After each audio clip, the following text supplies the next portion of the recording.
This is Tuesday, Israel Salazar, known as Tuesday. There's a clip that I want to play. Don't believe everything you read. Here, this is from the Washington Post, the 20th, today. They posted this today. Real estate settlement helps home buyers, but prices are still too high. Okay. Let's see. I started reading it, and it says the United States has nothing but been certain except death taxes and the 6% real estate agent commission. We'll come back to that, but there's a video I want you guys to see first. Let's check it out. Let's go bloodbath. Let's go bloodbath. Let's go with the whole story that's going viral with everybody. Trump says undocumented immigrants are not people. Warns U.S. will see bloodbath if not reelected. This is a Hill story. So let's go through and see what these guys are talking about. Okay, so the former president comments about migrants accused of crimes come as immigration remains a critical issue for 2024. I don't know if you call them people, he said at the rally. In some cases, they're not people, in my opinion, but I'm not allowed to say that because the radical left says they're a terrible thing to say. The former president's comments about migrants accused of crime. So Trump said that migrants aren't people, right? What else we got? Immigration remains a critical issue in 2024. I don't know if you call them people, he said at the rally. In some cases, they're not people. Anyways. Someone told me that he was trying to cause a civil war, talking about bloodbath and all that stuff. Just keep watching. This story's going all over the place. And comments about bloodbath. Rob, do you have the video about bloodbath? If you have the video about bloodbath, let's kind of show this because the media ran with it. Morning Joe ran with it. Joe Scarborough, you cannot make comments like that. Nancy Pelosi ran with it. They're just criticizing him left and right. But this is the context on how the concept of bloodbath was used. Go ahead, Rob. Going to be able to sell those guns if I get elected. Now, if I don't get elected, it's going to be a bloodbath for the whole. That's going to be the least of it. It's going to be a bloodbath for the country. That'll be the least of it. But they're not going to sell those cars. Okay, you didn't play the whole thing, Rob. You're kind of doing. That's is he inciting again? The media's doing that. Rob, are you a plant? Yeah, what are you doing, bro? You left out the entire first part of what you were saying. Yeah. I love Robert. Go ahead, Rob. What are you doing over there, Rob? Mexico has taken over a period of 30 years, 34% of the automobile manufacturing business in our country. Think of it. Went to Mexico. China now is building a couple of massive plants where they're going to build the cars in Mexico and they think that they're going to sell those cars into the United States with no tax at the border. Let me tell you something to China. If you're listening, President Xi, and you and I are friends, but he understands the way I deal. Those big monster car manufacturing plants that you're building in Mexico right now, and you think you're going to get that, you're going to not hire Americans, and you're going to sell the cars to us. Now, we're going to put a 100% tariff on every single car that comes across the line, and you're not going to be able to sell those cars. If I get elected, here we go. Now, if I don't get elected, it's going to be a bloodbath for the whole. That's going to be the least of it. It's going to be a bloodbath for the country. That'll be the least of it. But they're not going to sell those cars. They're building massive factories. A friend of mine. Being glad you played the full clip, Rob. You were doing the mainstream media. By the way, I was introduced to this as Trump calling for civil war, by the way. Then I was like, he's already getting in trouble for the inciting thing, which I looked into. That's a whole nother rabbit hole. I'm not trying to get into the political aspect of it, but I was introduced to this as we're going to, as he's trying to be a dictator and trying to cause civil war. That's what so I did a little research and then these guys brought it up. So I thought it was very interesting, but let's keep on watching. Any other clips on what Pelosi said about it, on what Morning Joe said about it? Maybe if you're looking forward. I sent him the Scarborough. I sent him the Scarborough one. Yeah, if you got the Scarborough one, on how they spun that, because it's important. The game is a. And this is everybody. This was every single news place was acting like this. He's talking about a bloodbath for America. It's laid out in the terms of it. And these idiots on Twitter, these idiots on cable news, these idiots on Sunday shows, my president, he was talking out. Okay, so I might be classified as an idiot for actually looking into this. And at first I'm like, okay, Trump with his crazy stuff again. So, because I'm my background, I have immigrants in my family, so I've found some of the stuff that Trump says to be offensive, but I also understand reason. But I might be considered an idiot because I'm not taking the first explanation as truth, and I actually went back and checked out the context. Let's keep going. About the auto industry, and this is one more. It's just bullshit. Let me say that at 6:15 a.m. It's just bullshit. He knew what he was doing. We're not stupid. Americans aren't stupid. He was talking about. This guy has common sense when he's talking like this. He's delusional. By the way, he's actually a pretty smart guy to talk like that. He knows exactly what it's not and what it is. Do you genuinely believe that? Do you believe that he's so gone? No. He's like, he knows. He's playing the game because he hates Trump. Yeah. He hates Trump. Go ahead. Is this Pelosi? How long do you guys want to play this clip? 20 seconds. Go ahead. He's even predicting a bloodbath. What does that mean? He's going to exact a bloodbath? There's something wrong. Tom, go ahead. No. If you look, this is Trump derangement syndrome at its very peak. By the way, in terms of markers, have we reached peak Trump derangement syndrome? Pretty close. If you have nothing to say, bend the other guy's words. That's what this comes down to. They have no policy. They have nothing they can talk about. Don't you think that now that the primaries are basically settled and we have two presumptive candidates and all we...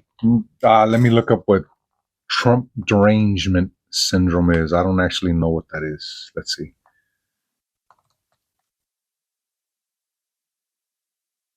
Derange. How do you spell derangement syndrome? Probably spelled that wrong. Let's see. Derangement syndrome. Trump derangement syndrome is a pejorative term, usually for criticism or negative reactions to former United States President Donald Trump that are perceived to be irrational and to have little regard towards Trump's actual policy positions or actions undertaken by his administration. Okay, that makes sense. I got you. Let's see. Let's go back to the... do is run to the conventions. Don't you think he'd be pushing policies, positive, dream for America, vision? No, you have to bend the other guy's words. Why? Because he's got a head of steam. He's coming up in the polls. You're behind. And you have to go back to the old saw, fear, uncertainty, doubt, and throw it on America. He's going to exact what she used the word there. I know what fear, uncertainty, and doubt is. That's FUD. That's when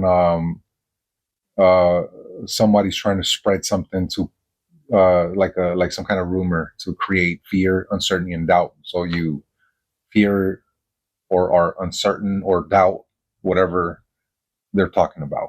Actually, it's FUD. F-U-D. I know what that one is. What she was saying is, when you the phrase, I'm going to exact vengeance on that. That's what she's doing. And then she's inserting the word bloodbath. So this is a dog whistle to people to claim this is going to be dictatorial. This is going to be horrifying. And all Trump was saying, gee, you're a friend. But if you think you're going to build those cars there, and he said, listen, this is what you want, America. Trump said, that's not the way I deal. He's talking about protecting you. He's talking about protecting jobs. That's not the way I deal. Z, you're a friend. But if you think you're going to put the cars there and just send them over here, forget it. And I'm so happy that you randomly play Nancy Pelosi. I sent Rob a clip. What they're doing right now, what Nancy Pelosi is actively doing, it's called the smear campaign. And if you want to learn the playbook of how to do it, here's an older video of Nancy Pelosi explaining to you guys exactly what she and the mainstream media is doing. Listen from her mouth. It's a diversionary tactic. It's a self-fulfilling prophecy. You demonize, and then we call it the wrap-up smear. If you want to talk politics, No, I remember this. This is an old video of Nancy Pelosi. She's literally explaining what they're doing to Trump right now. I'm not even a Trump person. I'm like, both sides sucks. But the politics isn't the point of this. I'll get to my point. Trust me. I'm a real estate agent. That's what I know. That's what I do. Well, this is funny because I remember this. smear. You smear somebody with falsehoods and all the rest, and then you merchandise it. And then you write it, and they'll say, see, it's reported in the press that this, and this. Well, thanks, Nancy. So they have that validation. Okay, so there's a concept that our government uses called the credible threat. This is when, for example, if you remember, I don't know if you guys are into investing, if you're into investing or something, but I dabble a little bit. And there was the stocks were going down,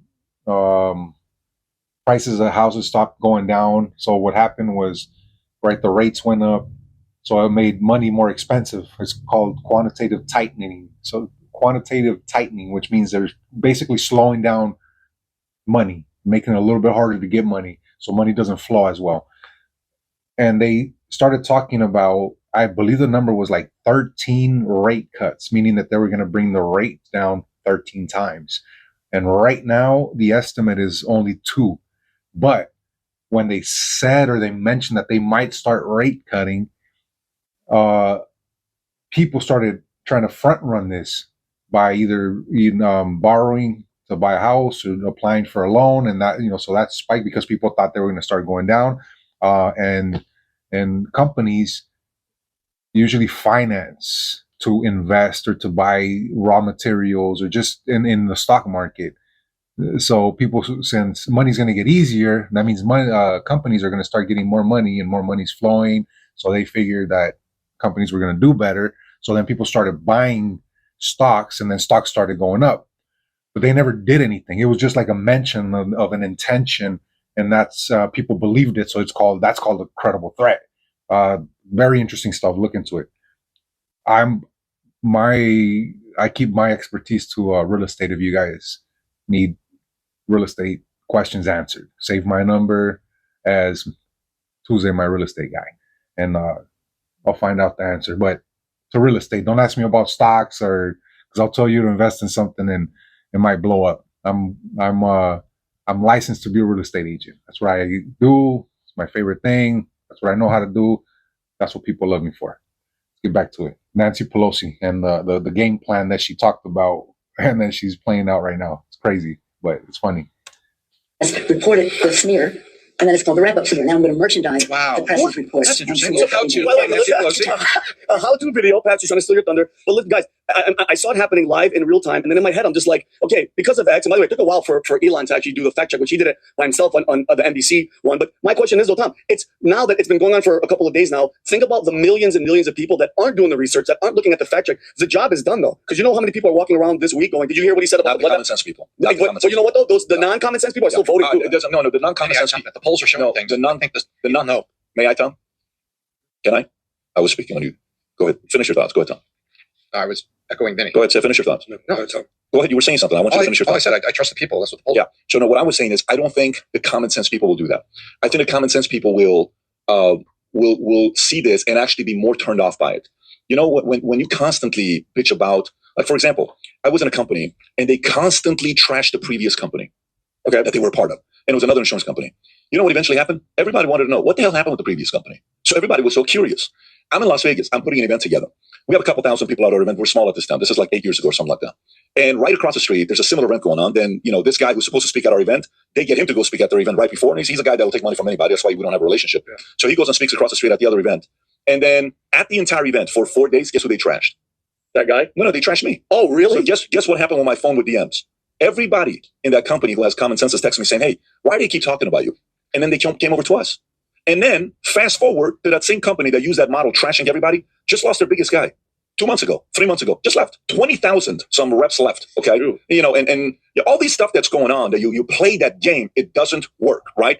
So when we started the company, I said to myself, guys, here's one thing we're not going to be doing. We will teach what everybody is doing, and you go make a decision for yourself. That company, it's very hard to build a business. Okay. I just got this pizza, local place, Jersey's. And I'm excited because the pizza looks good. So let me, before it gets cold, I want to do like a little hybrid thing where I do, all right. So this is supposed to be a well done pizza. That's got to be the mushiest pizza. All right. Let's see. We'll see.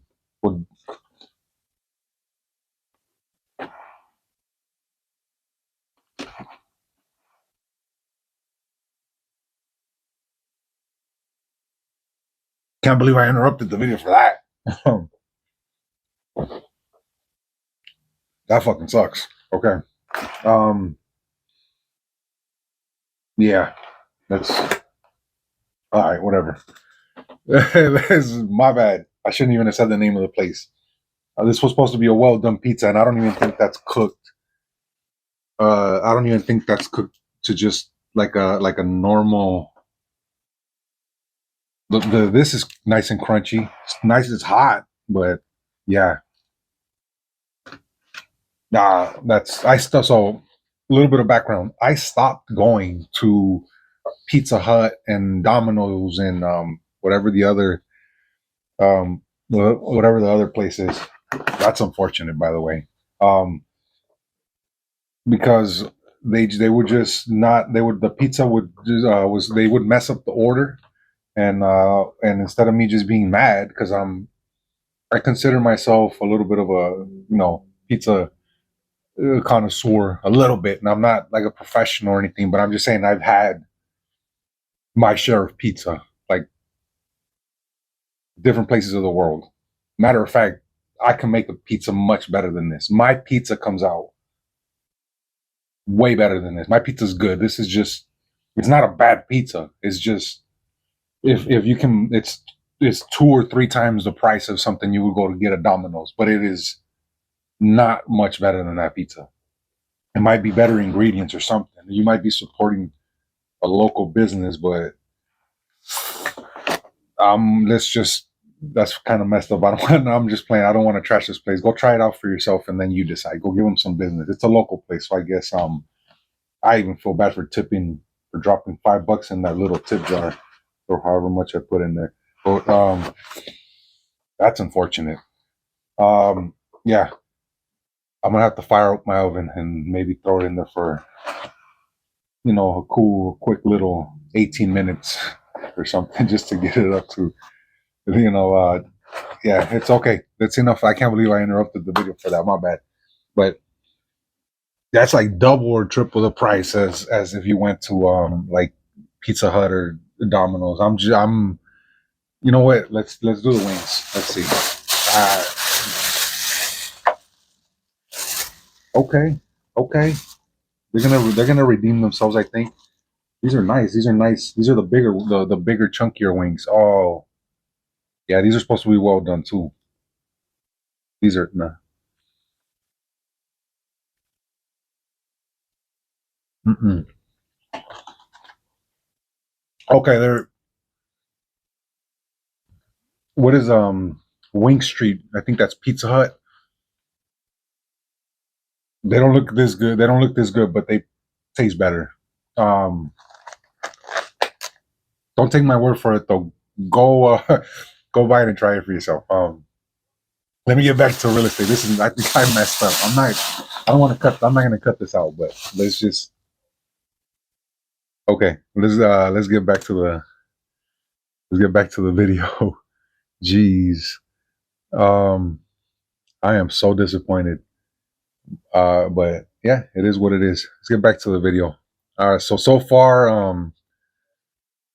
I think we got the idea with the video, but so far it was I heard after Trump getting in trouble for the January 6th thing, um for him to be going around saying that about the bloodbath, and it seems like he was inciting the way I read it, but then I looked into it and that's completely taken out of context.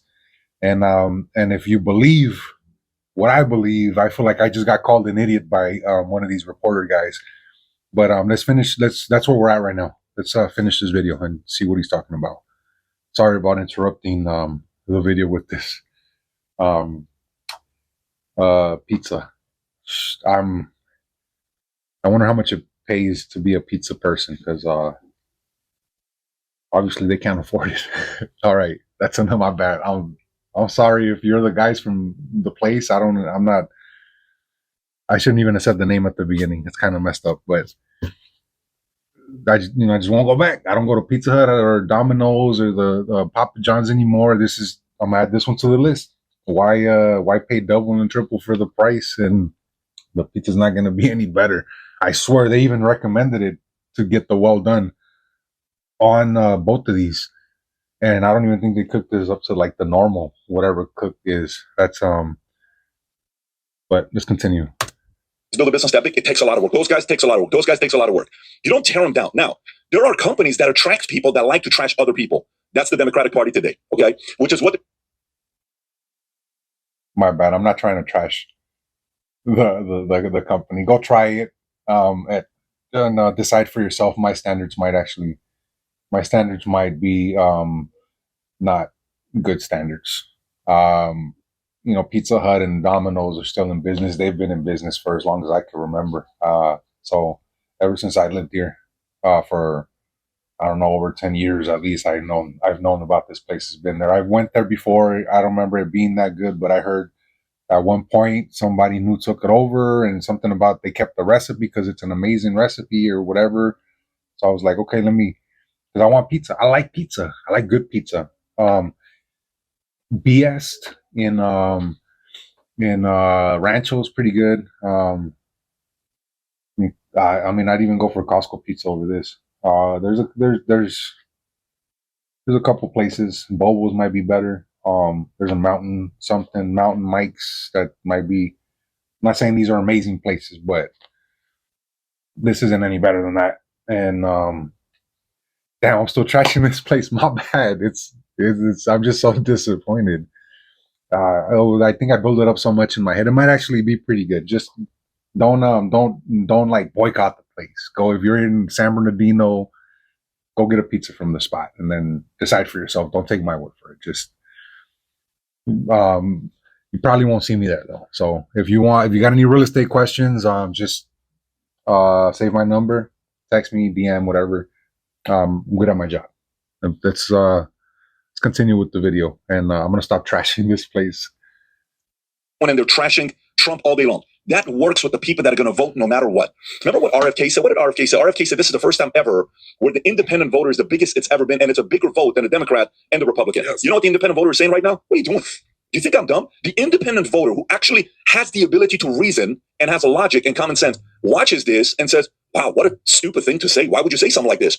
Then they fall for the trap. Then the independent voter and goes and watches the whole thing. Then they come back and say, he never said that. Why would you spin that? And then the independent voter sees the Biden administration create an ad about this and spend money behind it. Then they say, now you're dark and manipulative. That's why I'm going to go the other side. And maybe the other side's not going to do something like this. So I don't think this is actually going to work. The more things like this they do. Oh, that's funny. It does work both ways. Because if you guys notice, our President Biden, you know how he falls off the bike and then he mumbles and then he forgets what he's saying, goes off on tangents.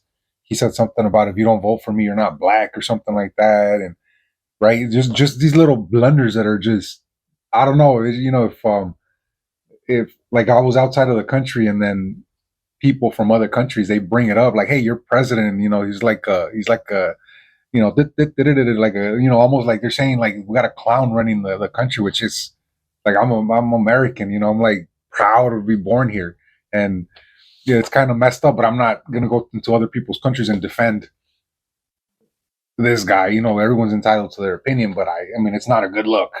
You know, so let's but it's just true because what is it? The Kim Jareem, what's her name? Janine Peer, Kim, the black chick with the afro, the cute one. She says that he's sharp and that he's like on it or something like that. I saw like a little speech of her saying that. I'm like, what? Like, what are you seeing that I'm? Because she's completely seeing Biden in a different light. So I don't want to say she's wrong, but from what I see is definitely not the way she describes it. So it goes both ways, right? With the line. I got a point though for real estate. Let's keep watching this. I don't know how much of this video I got left, but let's keep on going. Check it out. Plan of what they want to do is a bigger plan, but I'm going to go to Adam before I transition to another story. Well, Tom, thanks for letting us speak today. I appreciate you, brother. The number one word here that we need to clarify and hone in on is the word literally.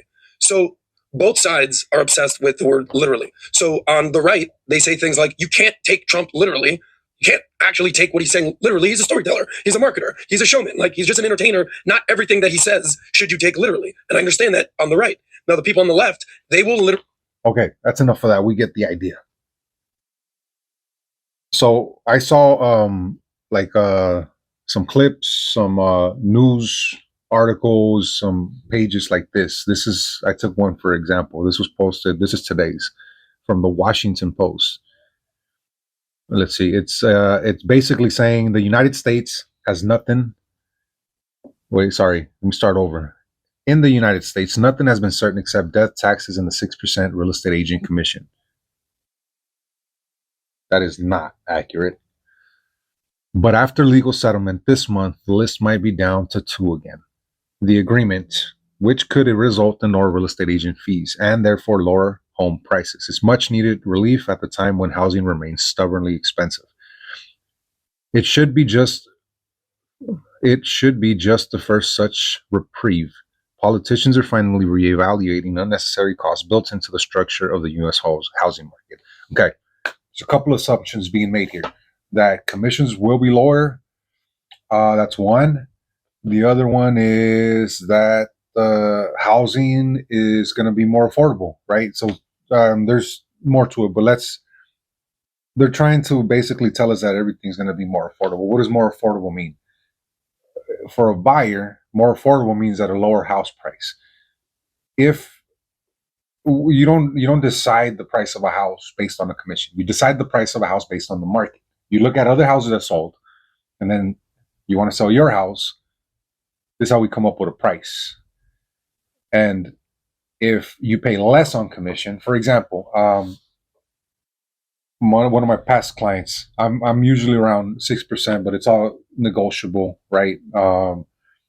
So for example, I lowered my commission to 5%, but this is, I mean, I have transactions, I have history with these people, so I have no idea, no problem, give them a little break on the commission.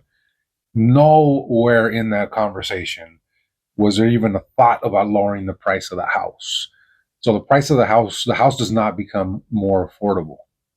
And another thing besides the price, if the seller doesn't have to offer a commission to the buyer, because that's actually what's happening, you are required as a seller to, or not, as a agent, to put in a commission that you're going to share as a listing agent, that you're going to share with the agent that represents the buyer, right? So now you don't have to add that to the MLS. So basically, instead of, which has been happening, I don't know if you've seen the signs when you're driving, it says, I'll sell your house for 1%. What it doesn't say on there, that they're still going to ask you for another 3% so they can entice the buying side to bring a buyer, right? So it's not like you're not really paying 1% anyways. Like, it's already happening this way. So now what's going to happen, instead of, I'm a listing agent, instead of you signing your contract to sell your house, if you're selling the house for 6%, I'm just going to be like, okay, 3%, which is only my side, but none of that I have to offer to the other side, right? Now the buyer's going to have to be responsible for paying this out of pocket, or if they come up with a solution, I'm assuming they're going to try to finance that for the buyer. So that's another barrier to entry. So in no way this is going to make it more affordable or easier for a buyer to buy a house. And this is right. See, this is what I wanted to talk about. Don't just believe what you see on the news or what is posted from the Washington Post, because I think this is completely just unfair that that they say this, because then I got buyers calling me, hey, it's cheaper for me to buy a house now because of the law. I'm like, that's not at all. And I explained to them, and it's just something else. So just save my number if you want real estate information. Probably don't go to the Washington Post, but or go there, make your own opinion, whatever you got to do. But just run it by me. Save my number. You don't have to be ready to buy. You just got to be curious about real estate, and or if there's any information you can offer me, anything that I'm missing, let me know. That's all I wanted to get to. Try this pizza, because you want to, not because I recommended it. It's yeah, that's it. Anything real estate, Tuesday.com, TOOSDAE.com. It's right here. And get it sold by Tuesday.